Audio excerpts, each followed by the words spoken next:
Robin Williams said, "Everyone you meet is fighting a battle you know nothing about. So be kind, always." Today, I have the pleasure of speaking with Craig Hannum, and he does so much work in the mental health space. It's such important work, and I'm glad that I finally had the chance to catch up with Craig, and I think today's episode will be one of the more important that I've had the honor of bringing to y'all. So with that, Craig, how you doing? Good, real good, Charles. How you doing? I'm doing all right. Well, All thanks a right. lot for joining me today here. Like I said, I think what you do is extremely important, and these are conversations that I think really make a difference. So I'm privileged to have you on here. With that, would you mind giving a brief introduction of yourself? Oh yeah, I appreciate that. Yeah, so my name's Craig Hannum. I'm retired Army. I was in uniform for just over 20 years. Immediately after retirement, I served as the suicide prevention program manager. I did that for over 4 years, and then went into corporate medical work, which was not my favorite, to be honest.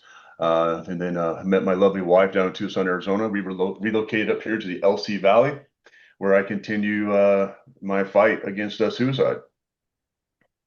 Well, I think this is a great place to start for this first segment, the calling to serve. So, Craig, what first led you into the work of crisis response and suicide prevention? Got knee deep in it around 2010. I was stationed at Fort Huachuca, Arizona, and I was what's called the operations sergeant. So I was in charge of all law enforcement and search and rescue operations on the base. And I started seeing this uptick in suicides. And it was really affecting my guys who were responding to it, whether it be my EMTs, firefighters, or my MPs alike. And it was really starting to hit them hard and heavy. So I was like, man, what's going on? We got to be able to do something about this. And it was, I'll be honest, it was for a selfish reason where I could take care of my guys first. So they had the tools, in their toolkit. So when they would have to respond to something, they knew how to talk them down. Or if it was an actual completed suicide, they knew how to deal with that emotionally, not just the investigation aspect. So the first department I went to, and this is going to shock you, was the mental health department. I said, "Hey, do we have a suicide response plan?" Like, no. I'm like, okay, so what do we do? Well, they come in, they present themselves, we talk to them, but before we talk to them, we give them the old Columbia survey, and we rate their level of suicide, and that's how we start the conversation. I was like, wow, it's very sterile, Mm. so not very effective. So I took it upon myself. I got approval from my commander. I said, hey, I want to lead this effort. He said, go for it, do great things. So the first course I went to was called ASSIST, Applied Suicide Intervention Skills Training, which is actually a Canadian-based program from LivingWorks. Brilliant, brilliant stuff. It's pretty intense. I'd recommend everybody, if you get a chance to go through that course, to do it. It's 2 weeks. That will definitely change your life. So I did that, and I started taking other training. I went to all kinds of seminars. I'd go to the universities. What are they teaching? I would talk to the leads, all the clinical leads that I could find in my area and in the adjacent counties. And then I met a lady that worked at NAMI, the National Alliance for Mental Illness.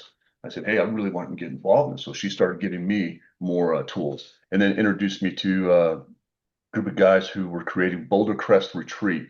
There's one in Virginia, and the one that's in Arizona now, they were just getting started. And they had what's called the post-traumatic growth or the pathway.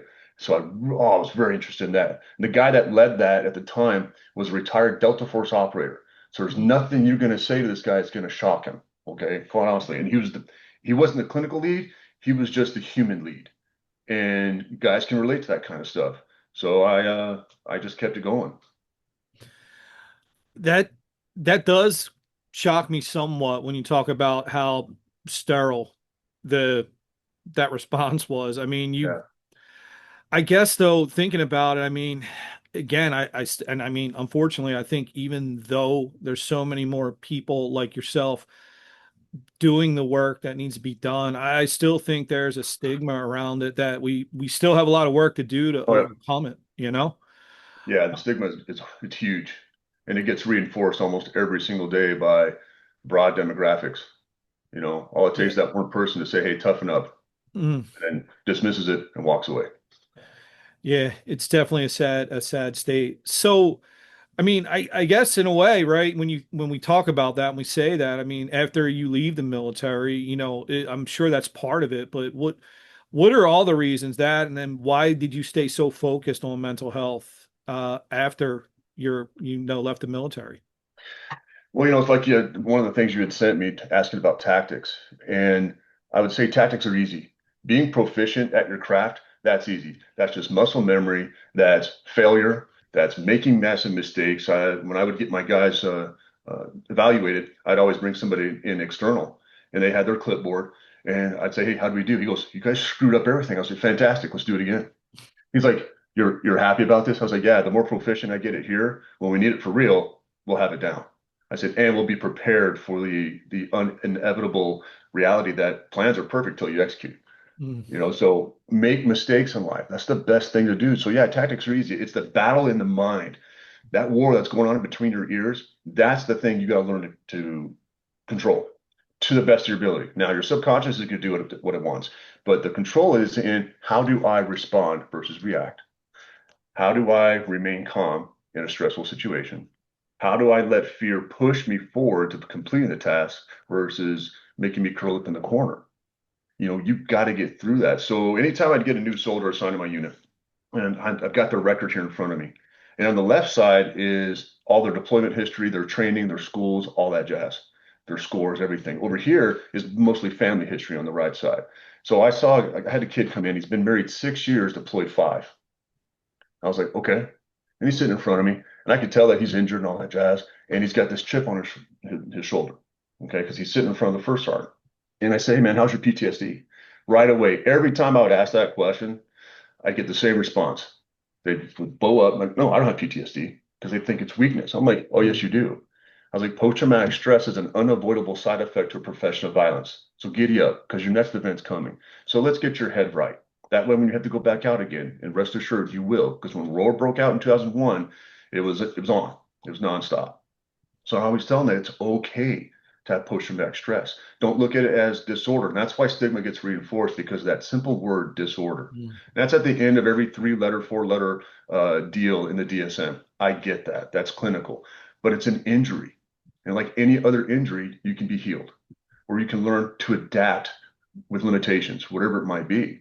So that's how I would, you know, take on the demands of the battle of the mind is to remind them that, yeah, I've got it too. And when you have a leader who says, yeah, of course I got post-traumatic stress, man. The things that we've seen and done, of course I do. I'd be inhuman if I didn't. mm, And that's what makes a good leader, proficient at their task is recognizing the fact that I have weaknesses too. I have struggles too. Now, I've never been suicidal, Charles, ever. Never a day in my life, but I've been depressed. mm, I got injured one time. I was in a wheelchair for 3 months, couldn't walk or see. mm, That brought me down big time. So I was depressed, not the clinical depression where I needed some kind of medication to wake up in the morning, but I needed a reason to push past that. And I'm very tenacious. My wife sometimes will say I'm stubborn. This is very true. But I was trained and taught in the mindset you don't quit. You don't quit until the job is done. mm. And I'm not done yet. Until I'm 6 feet under, or you cast me to a strong wind, I'm not done. So I'm not going to quit. But I've had to go through those struggles in life to say, hey, I know what it's like to be down. Mm. You got to make sure to be a good leader, you got to make yourself relatable, you know? Yeah, it's interesting you just said that because I know some of the shows I would watch on television, I noticed that when they would mention what I've always heard of is PTSD. Mhm. I have been noticing that they don't use the D as much. It's always Right. PTS. Now, that's interesting. And when you just said that, it kind of clicked in my head. I said, you know what? That makes a lot of sense. It's, similar to the word they love to add disorder after initials, and they also love to throw the word toxic in front of phrases to get it. Yeah. So yeah, no, that's good point. You start to touch on it a little bit. Is there any like you talked about the time when you were injured, but any other like personal moments or stories that really solidified your commitment to this mission? Yeah. It was April 2002. I had a buddy, his name's Brian Janish. He got in a fight with his wife, and him and his wife were very volatile. So this is back in the day where we had extra barrack rooms, Mm, and they were designed for cool down periods. So it was this unofficial 3 day get out of the house, sit in the barracks room, reflect, all that jazz. Let's figure out what's going on here before we put you back in it. And Brian he was a decorated soldier, deployed. I've been there, done that, got the T-shirt. He was at my house 2 weeks prior to this incident with his family having dinner. And so he goes to this military police station where we had the keys. The desk sergeant that was there, I forget his name. I think I brain dumped it because I couldn't stand this guy. These two dudes did not get along. So whenever the phone rings in a police station, you never put it on speaker. That's like a practice. Well, when he sees the caller ID and sees that it's his wife, he puts it on speaker. Mm. And he's like, "Hey, so and so, desk sergeant, how can I help you?" He goes, "Well, my husband does that." He goes, "Hey, he's standing right here." And she continues to berate him. She went off on him. Well, that put him in a downward spiral. So he goes out to the parking lot, opens his truck door, grabs his pistol, puts it in his waistline, and runs off into the mountains. So there he goes. He's in the wood line. And then my guys and I get the call. Right. That happened around 3, I want to say around 6 p.m. Our pagers went off. That's how dated this is. We had pagers. And the commander said, "Hey, we need to find him, make sure he's safe, and let's bring him in. Let's give him the help he needs." Okay, cool. It didn't work out that way. The way he saw it when we had him surrounded, he basically saw no way out. So he raised at one of my guys and we shredded him. Mm. So that was our darkest moment as a team. And I always tell people this story sometimes, especially with athletes. Whenever I deal with an athlete and they're at their peak of their sport, their event, whatever it might be, and something happens and they fail. Like, now I can't do it anymore. I can't play hockey. I can't run track. I'll never be a football player, but whatever it might be. I said, no, you being listed the best is the crutch. My team, we were the best tactical team in the U.S. Army at the time for the military police, the entire military police regiment. We were winning competitions. We were all that in a bag of chips. We were being called out with regularity. We were being called to certify other SWAT teams around the states. So we were very arrogant. And when Mm. that happened, it reminded us very quickly that we are all vulnerable to something. And we had to make a decision. Are we going home? You put us in that situation. So that's when the whole suicide by cop started to become a reality. And when you get exposed to the military, it changes everything because you're very close to your guys. So we were hated. That next morning, we were the most hated unit in the military police regiment because we shot and killed one of our own. Mm. I mean, people who knew what happened totally understood it, and they were very supportive. I had good leaders, but that that changed my mindset for the simple fact that I was that guy, Charles, I was the operator who looked at suicide as being a sissy Mm. because we don't have time for this. You're trying to get out of a deployment, you're trying to get out of a mission. And guys would use it to do that, which, would create confusion. Like, okay, are you telling the truth? Is this real? What's going on? Even if there was an attempt, we still looked at it as, well, you're not strong enough for this line of work. Mm. Well, in truth, not everybody is strong enough to be in that line of work. That's just reality. So yeah, I had to completely change my mindset. Now, that took a long time between 2002 and 2010, because there was deployments. We were going 100 miles an hour. I deployed in 04, 05, and again in 08, things in between. I got injured a lot, so my focus was not in more of a leadership role, but more of I'm an operator. Here are Mm. my orders, I'm going to execute.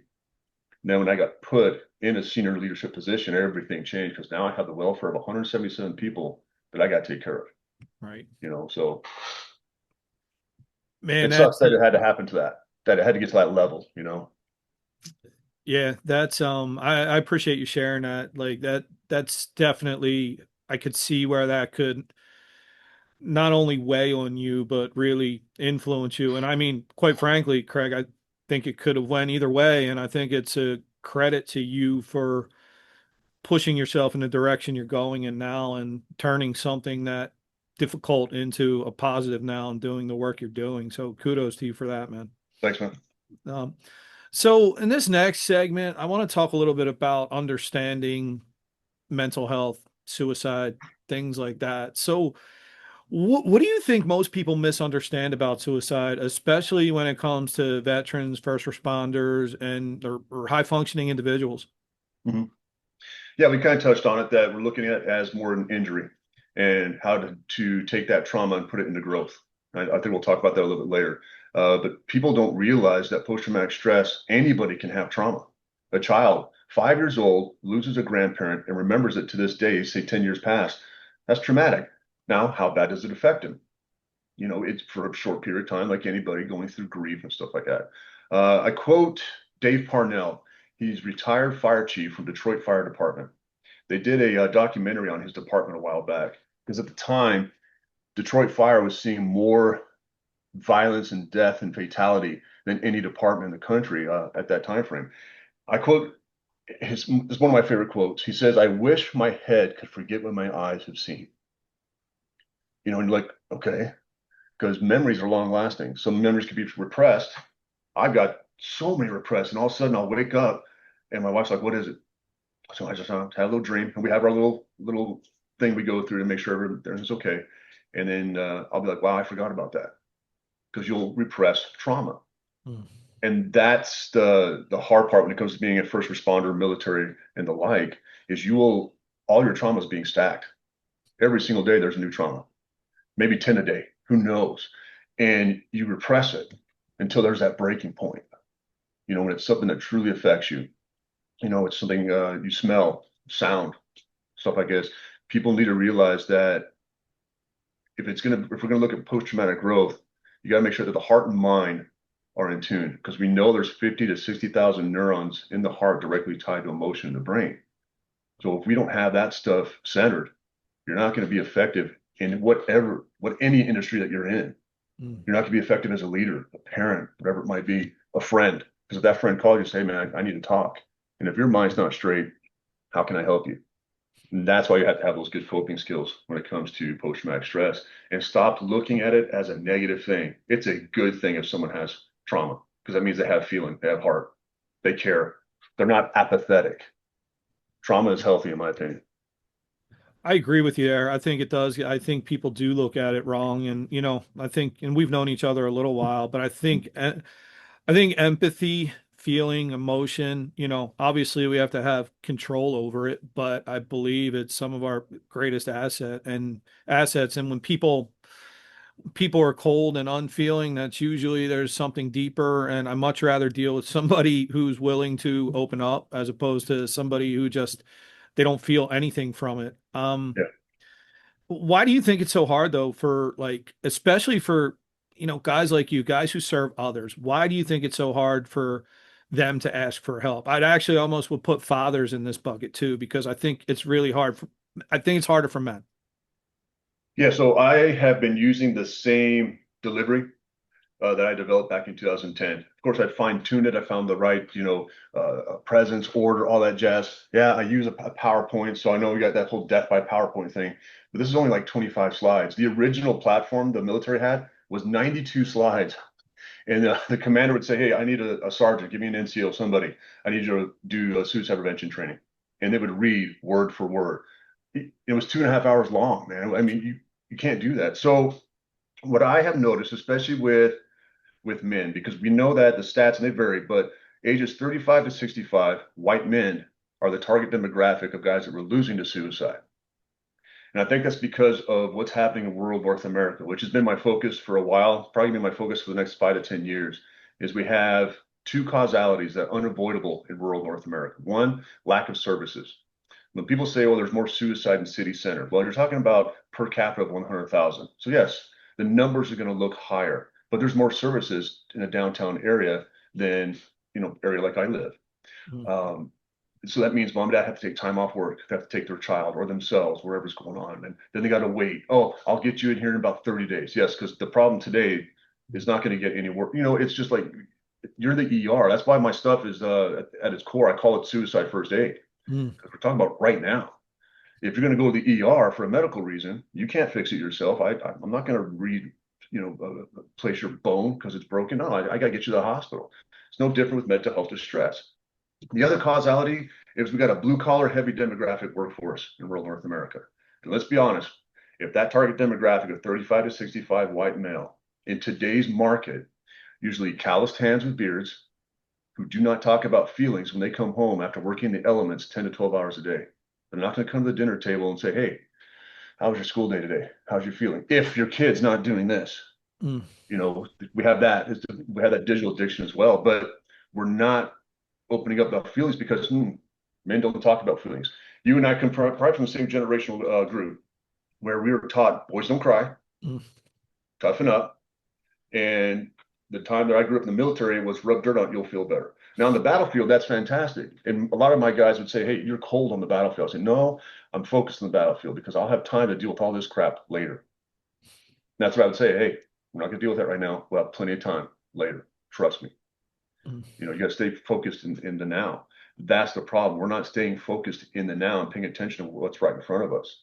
Every single time I talk to a kid, my rule is if you live at home and you're under 18, actually, I take that back. Even if you're over the age of 18, you still live at home, mom and dad are going to be involved in this conversation Mm. all the time. And I will always tell mom and dad, I'll preface by saying, hey, have you guys had the sex talk? Like, yeah, yeah, birds and bees, all that jazz. Yes, cool. This conversation is going to be harder. Mm. And they always look at me like this face, and uh, they get scared. And I always focus on the dad. Mom will be talking. Dad, if dad's present, he's just kind of looking down because now he's embarrassed. What did Mm. I miss? I almost lost my kid. They're talking about suicide. What did I do? You know, I cover all that stuff so that they understand that suicide is the only self-inflicted death out there. No one is at fault for losing someone to suicide except the person who does it. Now, that being said, we have all these contributing factors, and that's what I talk about. What got you to this point, and what is your trigger? The high school I work at, kids will say, "Hey, Craig, you're triggering me." Yes, yes, I am, because I know what your trigger is. You need to know how to respond to it. My trigger is the smell of burning hair.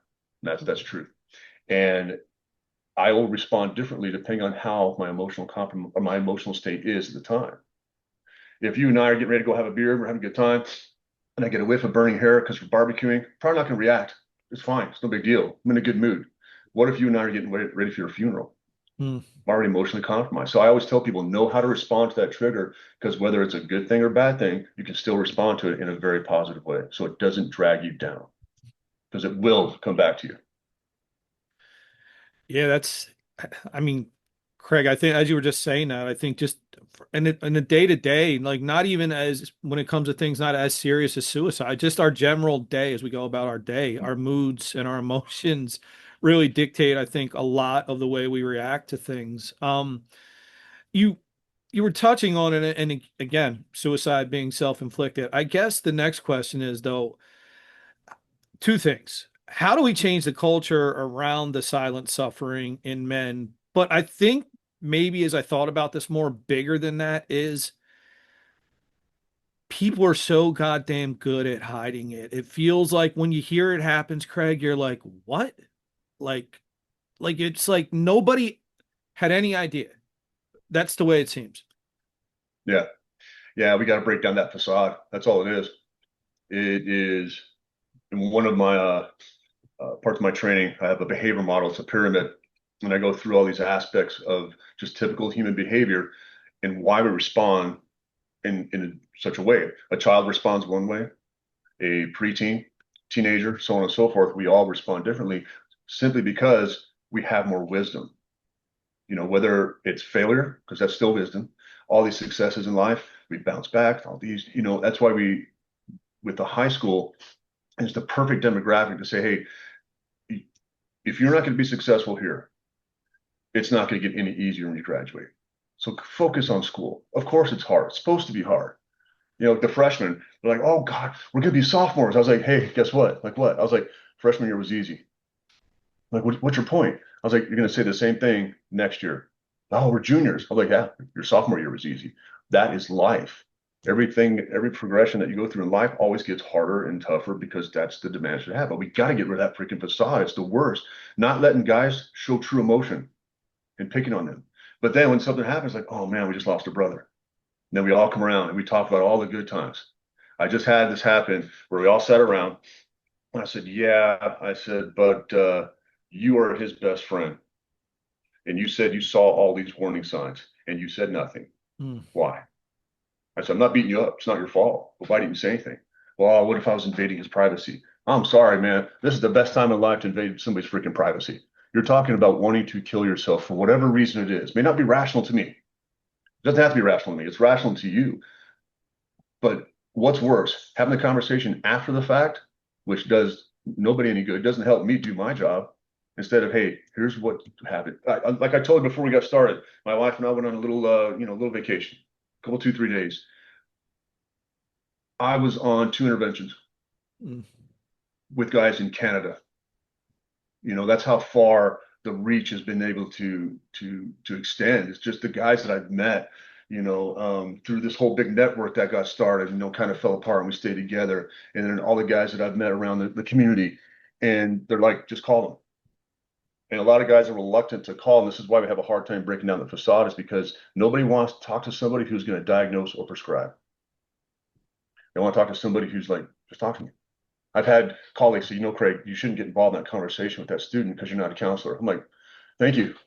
They came to me because Mm, I'm not a counselor, because I'm just going to sit there, let them talk, let them open up. What scares you? I'll ask them, man. That's it. What are you afraid of? Well, I'm not afraid of anything. I'm a cop. Uh-huh. Fantastic. So what scares you? I'll just keep probing.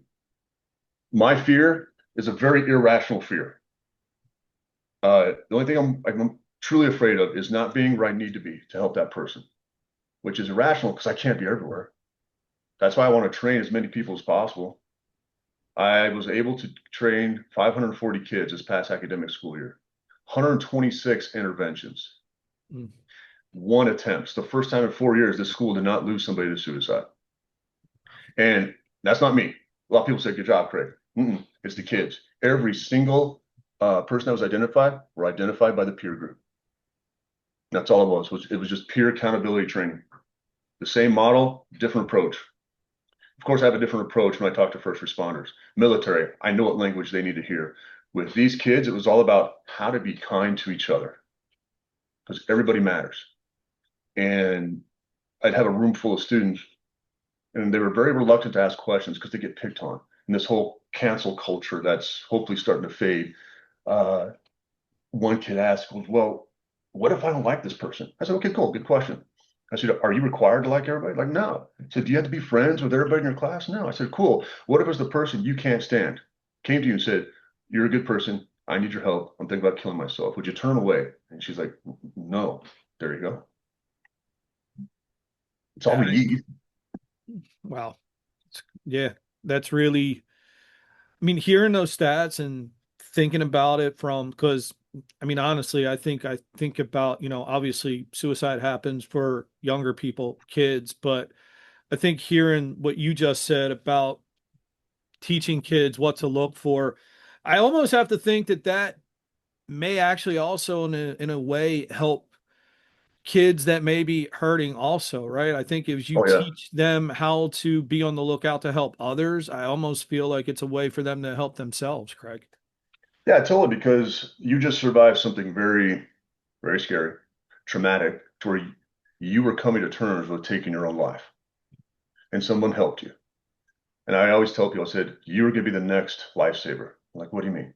I had this young lady, senior, stressed, a lot going on since 10 years old. And when she dumped on me, I was just asking very specific questions about what she was telling me, not the cookie cutter questions. How does that make you feel? How long have you felt that? No, I'd go back and say, hey, remind me about this conversation you had with your sister before she died in front of you, because of an illness. And I said, do you realize that you just dumped four major things on me to a complete stranger? Her mouth drops. And she's like, how did you do that? I was like, I let you talk. I said, I didn't look at my watch. I put my phone on vibrate. I said, the only thing that was important in my life right now, and that was making sure that you were okay. That's what people have a hard time doing is how often do you talk to people and they have to look at the phone? Mm, Oh, I got a text. Focus everything on them because they came to you. And I'm not gonna lie, it is a good feeling when somebody's in complete crisis mode and they say, I need your help. mm, Like, yeah, let's go. Let's talk. Can we just walk around? Yeah. Can we walk around outside? My old office that I had at Fort Huachuca was at the base of the valley. Guys would come because it was kind of out of sight, out of mind because of mm. stigma. I respected that. I was like, here, I'll just put my hiking shoes on, man. Let's go up in the mountains. Let's go. And just walk. There's something about being outside that it's just, I don't know, it's endorphin feeling. The dopamine kicks in, the sun's on you. Even if it's cold outside, you're outside. It feels more intimate in a way. Yeah, no, I can agree with you on that. I think that's definitely a help, and I think being outside is a big help for a lot of areas of our lives. This next part I want to get into, I think as we're talking here and people hear suicide prevention, you teach suicide prevention. Honestly, I think there's probably a lot of people going, okay, what is it? So What does effective suicide prevention training, what does it actually look like, Craig? You got to make it personal. You have to have stories that are relatable. You have to be able to get in front of a group of people. I always start with a joke, something crazy. The last group I taught, I said, "Hey, can I ask you guys a question? This topic sucks, right?" And they're like, "Yeah." I said, "Kind of makes you a little timid to like look each other in the eye." Yeah. I said, "Okay, well, give me a room of 10 people. One person's thinking about suicide, and they kind of look like, whoa, wait a minute, there's 30 of us in here, And then I'll say, well, is there a group of people that can't be helped? They look around. I'm like, come on, who is it? Give me a group, anybody. You know, I was like, don't go racist on me. I said, that's not what I mean. And I was like, Dallas Cowboy fans, they're beyond help. I said, I can't help these people, so I'll open a joke. I'll say, guys, I'm a Red Sox fan. Where do you think my mindset is? I said, especially now that we lost Rafael Devers. I just can't believe that. But anyways, that's a whole nother segment. But you break it out with that. In the intervention, in the training, I talk about how to find changes in behavior, the obvious things. They're changing their appearance, the way they're talking, looking disheveled, body odor. When kids like, what do you mean body odor? I said, when someone's really depressed, they're not going to take care of themselves. I was like, and hygiene is a huge aspect to being healthy. I said, so if they stop taking showers and they stink, that's like, hey man, why are you taking showers? And there was two kids that I identified, both boys, who were not bathing. Mm, I had to find out why. So all of our counselors are ladies, and like Craig, it's an uncomfortable conversation. Can you do it like you would when you're sober? It's like, yeah, no problem. I said, dude, come here. How you doing? Hey, you stink. mm, Just flat out. Like, well, I've been working out. No, no, you've been really stinky for a while. What's going on? And as I'm walking them to the showers, because we yeah. have the facilities, and everything for them, I was like, and then when you ask that question, what's up? Tell me what's going on. And then when you find out the reason why, like, okay, cool. Now I got some mandatory reporting here because I have to call CPS. Then there's other issues. But we get them the help they need. And those are easy to pick up on. The stuff I like to focus on are those subtle indicators, micro expressions. When you're talking to somebody down face to face, that's easy. Everything that's happening, shaking the knees, tapping their fingers, they're wiping their hands because their palms won't stop sweating because they're nervous and scared. And you can see the vulnerability. And you have to remind them it's okay for you to be vulnerable. And I always tell people, I said, do not use someone's hurt against them down the road. This isn't fuel for a fire that you're going to use. Say, hey, remember I saved your life? Well, you owe me. No, they owe you nothing. You don't have a life debt. You know, look out for those very, very subtle indicators, little things they say, things they don't say. When you ask them, how would you do it? Do you have a plan? Yeah, I have a plan. Okay, well, what's your plan? Well, I'm gonna, I'm gonna shoot myself. Okay, cool. Well, do you have access to this? Well, yeah. My mom and dad have plenty of guns. I will be texting a colleague going, hey, get a hold of mom and dad, tell them to lock up the guns right now. Mm, You know, you have to be ready to respond that quickly. Like a 98A operator. Those guys that have valuable resource. We'll talk about that later, but watch out for those expressions, and good training, in my opinion, is when a guy or gal gets in front of you, says, hi, how you doing? If you have questions while we're going through this, ask me in the moment. That's training. When you get the arrogant dude who's ego filled and says, please hold all questions to the end, that's not training, that's a lecture. And mm, he finds your questions an interruption and offensive to his lecture. That's not training. Go do a TED talk if that's what you want to do. Training has to be interactive. We say, hey, let's go back a couple of slides. You're talking about this part right here? Yes. Can I tell you a story that's relatable? I'm like, okay. It's like, here's an example. And I always tell people, I say, hey, when I'm giving you my examples, I'm not bragging, not being arrogant. It's because it's relatable. mm. Here's what happened. When I talked about behavior, one person says, hey, are people who are suicidal, are they selfish people? Very good question. Sometimes yes, sometimes no. This stuff is always a double-edged sword. I said I had a guy who was so self-absorbed and narcissistic. He was a military intelligence operator, brilliant at what he did, and he knew it. Okay, Hall of Fame, all that jazz. He thought he was a cat pajamas and all that. And when I talked him down from suicide, got the gun from him, all that jazz, he said, Craig, would you pray with me? I said, sure, man, let's pray. I pray with him. Guess what this tool says? This is how arrogant he was. He said, I didn't like your prayer. I said, I wasn't talking to you. So they kind of look like, okay. But I said, but when I said that to him, I brought him back down, reminding him in that very, short moment that, hey, you're ready to shoot your head off and you're pissed off that My prayer wasn't good enough for you? No, we need to break that down. So when I got him to Boulder Crest Retreat, I told him everything. I said, you're dealing with somebody highly arrogant. Break it down. They're like, you got it. And that's what he needed. He needed to be humble. In order to be, in my opinion, successful at this kind of work, your level of humility has to be far greater than your need for self-reassurance. Like, okay, I did a good thing here. Yes, you did a good thing. Your next good thing's coming. Your next bad thing's coming. So just keep it even keel. That's a good trainer. And one who could be like, you know what? It's a very good question. I don't know, but I'm gonna get back to you before the day's out. You know, it's okay not to know everything. Yeah, so when you deal with people, like let's go into training the trainer, right? I think when I hear and the work that you do, the situations, the stress, how do you teach someone to be able to do this and not burn themselves out? Yeah, good question. So when I started it as the program manager, I had three bases that I was in charge of, and all bases had all branches. The one that was probably most challenging was Naval Air Station Pensacola, home of the Blue Angels. So huge base and a lot of different mindsets. I got approval from all the commanders and the admiral to give me all E5 and above, because E5 and above in the military is a leadership position rank, if you will. And I trained E5 up to captain in some brigade commanders and some division commanders and their command teams. So I was training first responders. It was a week-long course. Gave them all the tools I had. We went through scenarios. We did rehearsals. We did actual call outs. We did it all. And I said, you guys will take care of things. Send me what happens. If it's bad, call me. I'll show up. And I was on call. And in that, the last day was burnout. And I learned this from a very brilliant law enforcement instructor named Monty Jett. He was the director of training at the FBI Academy. And his tagline was a trained officer goes home. So when my team and I went through the FBI SWAT school, and that was a very difficult school, and we were listed the top team, he held up the certificate and he goes, this won't stop bullets. And we're like, okay. He's like, stay humble. He's like, be lethal, be violent when you need to be kind when you need to be empathetic, all that jazz.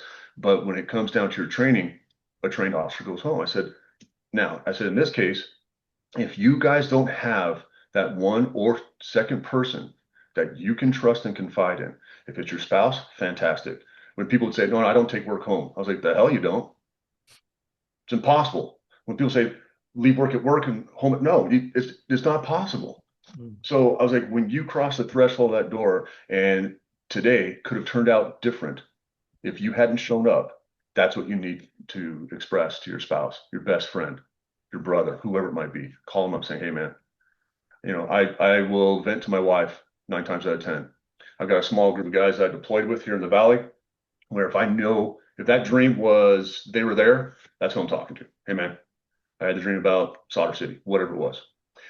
And we know what's happening. With my wife, we have three phases. And I always tell people, I said, have three ways to deal with stress and trauma, especially when it comes to talking somebody down, especially if it fails and they do it right in front of you. And I'll tell you, Charles, I stay resilient because I lost 182 soldiers to suicide in 24 years. It's not a number I want to add to. So, but I can get burned out too. I've had my moments like, you know what, I need to take a knee. So I said, and create these on your own. I said, here's my examples. If I wake up and no big deal, small dream, my wife rubs my arm. Hey, you're okay. I can roll over, go back to sleep. Sometimes she'll rub my arms when she hears the changes in breathing and stuff like that. Sometimes I'll talk, or she'll see my fingers, moving, knowing that okay, he's in it, and not remember anything. If I wake up and it's kind of intense and the smells are still there, I will go and get a bowl of like Frosted Flakes. And I learned that from a brilliant psychologist, Dr. Lamakia. She was our team psychologist. She said, when you dream something heavy, your brain is going to rob the first energy source in your body, which is glucose, sugar. She goes, it's not a healthy way to replace it, but try it. And within about 30 minutes, I'd put on Seinfeld or Friends, something kind of mindless, and just eat the bowl of cereal. 30, half an hour later, I'm good to go. Go back to sleep because the sugar's back in the brain. If it's really intense, I'll say, hey, I need to go for a drive. And sometimes she'll come with, or I'll say, hey, I'm just going to go drive and listen to music. That is my go-to. So for a lot of people, because I studied music in college, so that is my go-to uh, number one de-stressor is music. And I've got different playlists for different things. Mm, And if I have one of those days, my wife can hear it in my voice. I'm like, I'm coming to pick you up. We need to go for a drive. I said, because I just talked down this kid and it could have turned out to be a totally different day. mm, And I'll get emotional because in order to be good at this, in my opinion, you have to immerse yourself into what it is, what the fear is with this person. Not to the point where it becomes symbiotic and you're feeling the exact same way, but in order to relate and be empathetic, to put them on that path of hope. mm, So that's what I always tell people. And that's always the last day in my 1 week class is, hey, today we're only going to talk about how to recover. What do mm, you want to do? Well, I'll get the guys, we'll go drink some bourbon. Nope, wrong answer. No.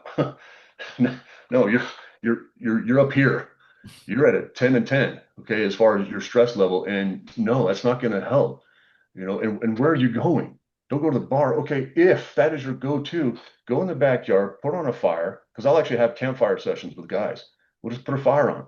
We might be sitting around drinking beer and just telling stories. And I'm just paying attention. If it starts to cross that line where we're getting a little too involved or just we're overstepping boundaries, like, okay, we're all going to cut back. Let's go for a walk. All right, let's do something else. Drink some water, da da da. But it should be something healthy. And being outside, especially in rural areas, I got this river, boating, kayaking, mountain biking, you name it. Find that release before you go back to sleep. mm. So before you lay your head down, find that release. I would say you probably touched on this some, but I was interested in this as we start to wrap up. But what are some core tools that you give people? And I think from two perspectives, people that you've had to, the tools you give them to try to recover from a crisis, but someone you've had to talk down, but also someone who may have talked somebody down. I think they both need the tools equally. Oh yeah, definitely. I use the example of if you take two people and put them in the exact same situation, the exact same time and place, they're going to see it differently. So you have to get anybody who was involved in it, and that's what I would do, especially at the school. Who was involved in this? The teacher, the coach, counselor, school resource officer, one of the principals, whoever. Okay, what did you see? What did you see? What did you say? What did you hear them say? What was your role? Who were you calling? What did you do? We do that because you get it out. My release is, and I always tell people, when you talk somebody down, you have to write a report. It has to be documented. That's very important because that's going to get passed on to the clinicians, to the ER staff, whoever it might be, or a long-term provider in a facility. That is a cathartic way for me to annotate every single thing I did, make sure I talked to the people who were involved. Here was their scope of work, if you will, and it reminds you that, okay, when it happens again, I said A, B, and C. That person didn't respond very well, and I always do that for training for myself for the simple fact that it, every single time I get into it, it's very familiar for me. The mannerisms, the emotions, the anger, fear, all that jazz. It's very familiar territory for me. I know how to navigate that. And I always tell people, I said, make sure you treat it as unique as it is to the individual going through it. Mm, So when I hear guys say, oh, here we go again, another guy who's stressed out about this. Oh, here, this dude pissed off because A, B, and C. Oh, here I go again. No, no, no. Here they go today. It might be again tomorrow, but whatever. But always make sure that you have that ability to say, here was my role in this. I learned that from a very brilliant fire captain who would bring in his guys after an incident. What did you do? Okay, my role was A, B, and C. Da, da, da. We started doing it with the tackle teams. If there was a shoot inside, before we walked outside that door, okay, how many rounds did you fire? I fired three. I was here. I was there. I was in the number two position, etc. And we talked about it. So I started doing that post incident for if it was a car accident, if it was a domestic violence call, if it was a suicide, anything, bring everybody together and say, what was your role? I had one kid say, well, I didn't have a role. I was doing traffic control 4 miles away. I was like, so what'd you see?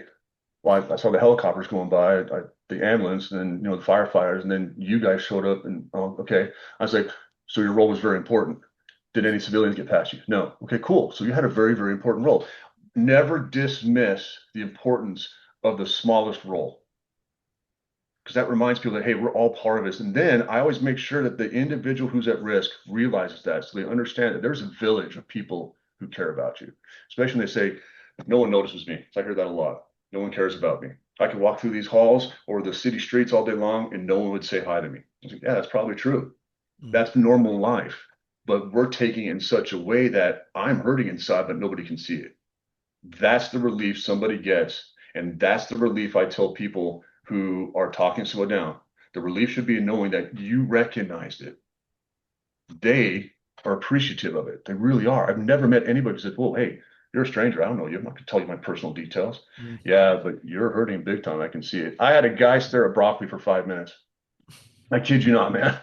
Walk in the grocery store, my wife and I are getting our things, and she sees me. He stood out. To me, he stood out. I was like, okay. And she's like, I was like, hey, sweetheart, I'm gonna. She's like, yeah, I know. And she takes off. She knows what I'm gonna do. I walk out. I was like, some sexy broccoli, man. He just stopped. He's like, what? I was like, this broccoli you've been staring at, hot. He's like, what? I was like, what's up with the broccoli, dude? You've been standing here for over 5 minutes. He goes, mm, what? You saw that? I was like, yeah. I said, hi, my name's Craig. I said, can I tell you what I do? Well, sure. When I tell him, like, I said, want to go for a walk? And we're just walking in the store. nah, Perfect stranger. He just needs somebody to talk to. You'd be surprised. And just, I tell people that, yes, this is stressful. It is so stressful, but no, go home knowing that that one person who was a stranger 2, 3 hours ago is now indebted to you. And you may never see him again, and that's okay. That is okay. But if you live in a small community where it's like, hey, I see you're having problems. Can I tell you about this guy I met? That's literally what happened this past weekend with the two guys in Canada. I know a guy. Oh, I don't want to talk to a counselor. Oh, trust me, he's not a counselor. He will tell you if your shit stinks or not. You know, he will tell you flat out, here's what's going on. How can I help you? So that's what we need is to remind people that there is a village around you. And one guy said, well, why is suicide such a big deal? Someone wants to kill themselves, let them kill themselves. I was like, because there's nothing more demoralizing than losing somebody to suicide because the answer of why and will never be answered. So lose a family member to cancer, illness, car accident. We know how they died. That's easier to move on in life. As hard as it is, it's still easier. Not knowing. And the same guy's like, well, what if they have a note? I said, yeah, I've read hundreds. I've had guys do it right in front of me. And to this day, I have no idea why they did it. mm, I'll never know. That's why suicide is so demoralizing. Probably more demoralizing than, say, a rape in an organization, industry, whatever, or a department. mm, It's that one thing's like, wait a minute, is it contagious? Because I heard that a lot. Oh, people will say, oh, it's genetic. No, it's not. Suicide is learned behavior. Last teenage kid I talked down had a younger sister of 2 years. He was 18, she was 16. And I asked her, I said, hey, when you get to his age and life gets this tough, what would you do? She goes, well, exactly what he did, because that's my brother and I love him very much, and he must be right. It floored the mom. She was like, oh my God, are you kidding me? I was mm. like, it's learned behavior. Wow. Yeah, that's something I never considered. I mean, it's a great point, Craig, what you just said there. I think this last question here, if you had one message you could leave behind about suicide prevention, what would it be? Oh, reach out. Don't, you're going to feel shame. You're going to feel embarrassment, and your walls, these tough walls that you've built up to protect your vulnerability, are about to be crushed. But reach out. Always reach out. If nothing else, call 988. They're not just a call center, they actually have fantastic resources. I've been patched through them a few times when they say, hey, I want to talk to a military guy and somebody from Arizona. So that actually happened. So there you go. So the lady's like, hey, I know a guy. Build up your network. And it's not to get followers and likes. You're building your network to create, again, that village of, hey, we're all coming. Mm, If I called right now and I needed help from 3 to 4 guys, we would all meet somewhere and go help a dude in a heartbeat, because that's what we do. We're benevolent like that. Um, just anytime you talk somebody down, make sure you call to get help, because you don't hold on to that stress. mm, It's not the way to live. But if you are at risk, reach out to me on LinkedIn, message me. I've had many calls just from LinkedIn alone. And then of course the network of guys that have my number. They'll say, hey, I have a guy who needs help. Can I share your number? Right away. Of course. Yes. You know, and be approachable. Always be approachable. Make sure that mental health in any industry that you're in charge of is at the core of your core values. You know, we have all these core values. We honor honesty. Da da da. Great. It should start with your mental health is paramount to us because if your mind's not squared away, you're not going to be effective where I need you. Yeah, I think that's a great way to finish up here with the whole mental health thing. I know as I get older, I kind of say to my family, if it's coming to for my mental health or impacting my inner peace, then it will be quickly out of my life because that's my one thing I won't compromise at this point in my life. Oh, Yeah, can't.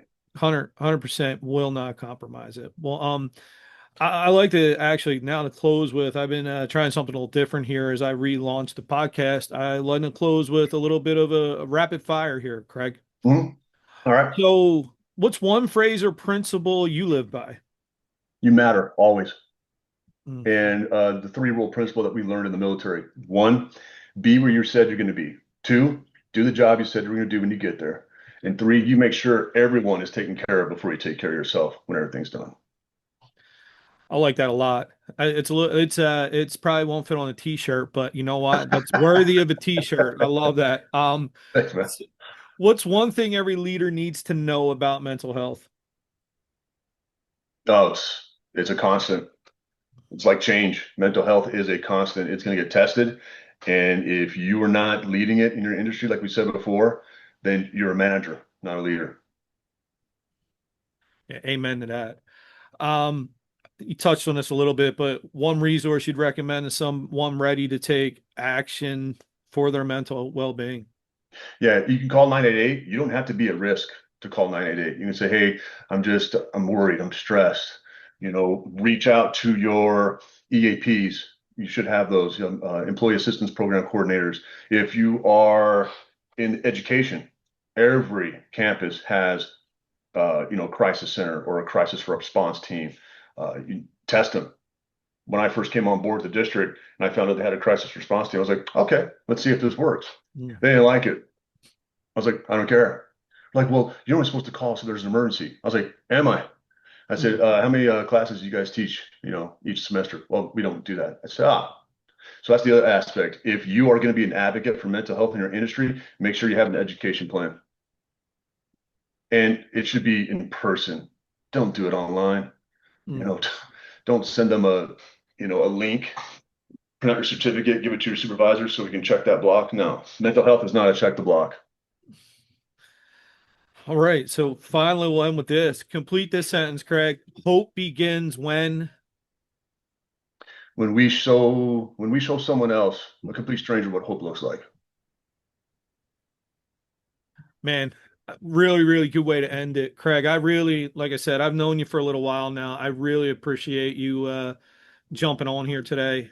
Thank you, I'm man. hoping that a lot of people tune in for this, and I think they'll all take something from it because, again, I think that this whole thing is still there's a stigma around it, Yeah, and I think we just have to continue to get better. Um, LinkedIn, you mentioned. How else can people reach you, Craig? I'll give him my email, cthannum5150 at Gmail. And I will make sure that's in the show notes along with your LinkedIn link. Yeah, And yeah, hopefully, Craig, if one person watching this is having issues and it has them reach out or they get the help they need, uh, that will be well worth the time we spent here. So thanks again, Craig. I know you're busy appreciate and it. I really appreciate it, man. Thank you. You take care. Yeah, you too. And thanks again, everyone. And please look for the signs. Just be there for people. That's probably the best thing I can give you. I'm not a professional like Craig, but I can tell you just being there for people and listening, I think that makes a big difference. So take care, everyone. This has Thanks been the again. Bare Bye. Essentials. Thanks for listening. And remember, never hibernate on your goals.